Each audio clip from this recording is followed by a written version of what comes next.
everybody. Scott Golden here with the with the December 10th edition of the Mid-South Wrestling Review Series for 1983. We will finish this particular year pretty aggressively here, hopefully tonight, if not definitely on Christmas Day. Anyway, for the most part, some pretty basic stuff here. Not the show that it's been the past couple of weeks, although there still are a few things between now and the end of the year that are notable. Crusher Darso manages to kind of make his heel status cemented against Mike Jackson. Really basic match. Jackson has been a good enhancement talent and continues to be, probably to this day, if not for COVID. Big press slam by Darso, and he just launches the man just about into the third row. Knee strike there, and again we see the alliance with Nikita Koloff, Nikolai Volkov. He does eventually align with some people associated with Nikita Koloff. But anyway, shots by Khrushchev, and he is otherwise known as Darso. Clotheslines there, and ultimately a bear hug, swinging style. Jackson up and under the chin a little bit. Irish whip and a reversal, and we see a second rope attempted splash. Doesn't go very well for Mike Jackson. The hanging backbreaker submission gets it done, and we are done with that particular match. Butch Reed and Jim Neidhart against Randy Barber and Coco Ware. Yes, Coco Beware of WWF Hall of Fame status is here. Neidhart and Reed still your tag team champions. Ware is amazing in this time around. I would love to see some more of his earlier work from, say, 70. I think he came in 78. 78 to 83 would be fun. He's got an amazing drop kick here, and he's just bouncing all over the place. Super, super active with Jim Neidhart. Neidhart, though, overpowering him, although sending him to the other corner, and a missed crossbody. Proof that a missed high spot here and there even is applicable, almost 40 years ago. But anyway, Reed comes in, opens up on Coco, and gets a little bit of aggression out.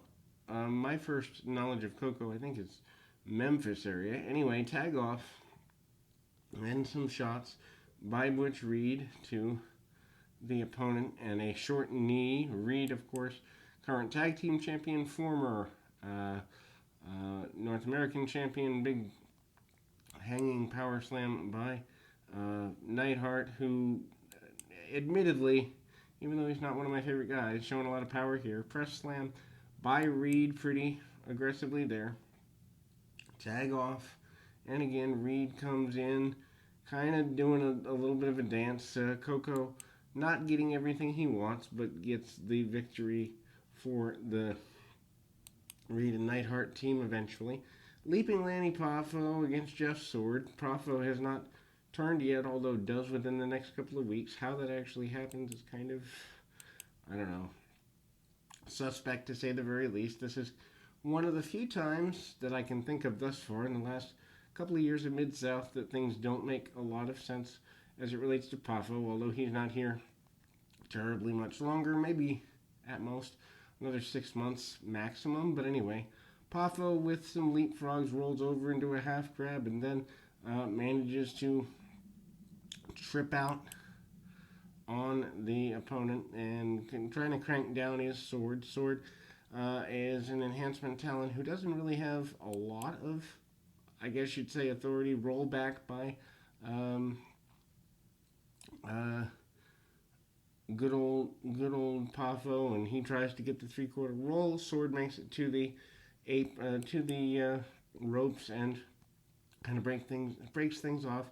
Tackle by Poffo, and 3/4 roll, 1, 2. Um, and then we kind of see some short knees by Sword, and he hits those again. We then see Poffo come up, nailing a shot and a second one there. Um, kind of roll through, and then the standing backflip, almost what we would call a moonsault today, and gets a victory. Poffo successful. Then we see Mr. Wrestling 2 watching tape with Magnum TA. The hint that Wrestling 2 is going to teach TA his knee lift is hinted at during the interview, although that is not confirmed here. It is confirmed a few weeks later, however. I don't know why they built it up like that, but anyway. Tom Letts against Magnum TA is up next. And Magnum TA certainly continuing to be probably one of the fastest growing stars in the area. Leg trip and working over the leg pretty aggressively here. Kickoff by Letts. Letts not letting up, no pun intended there. And then we kind of see the kind of continue to go around.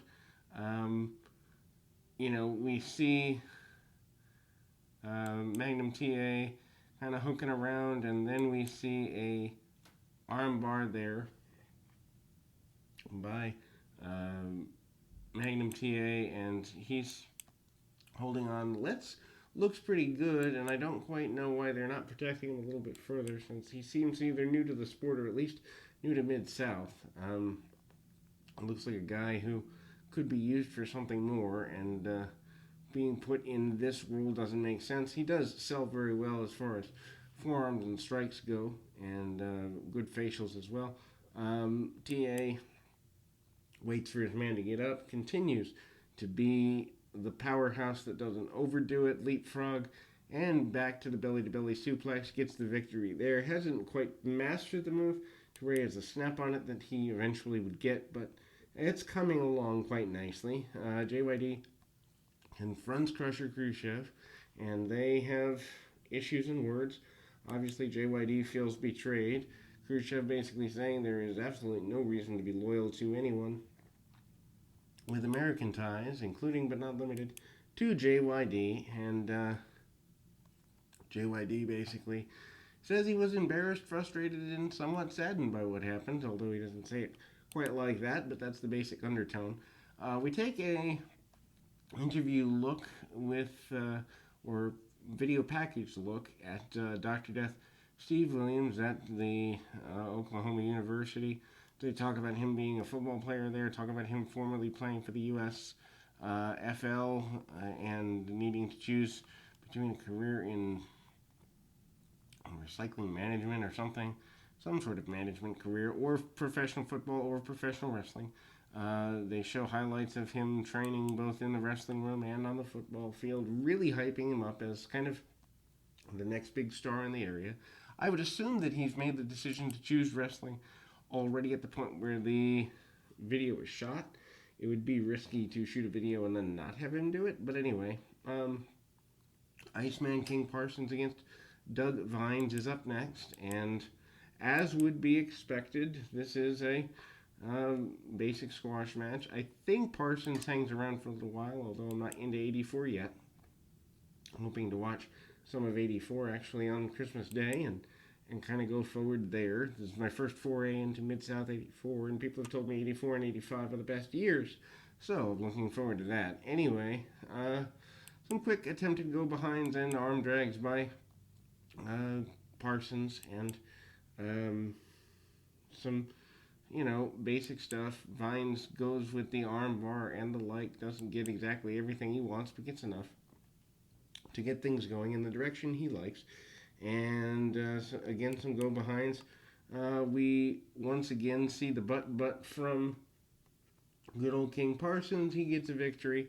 Then we move into the Midnight Express versus Weingroff and King.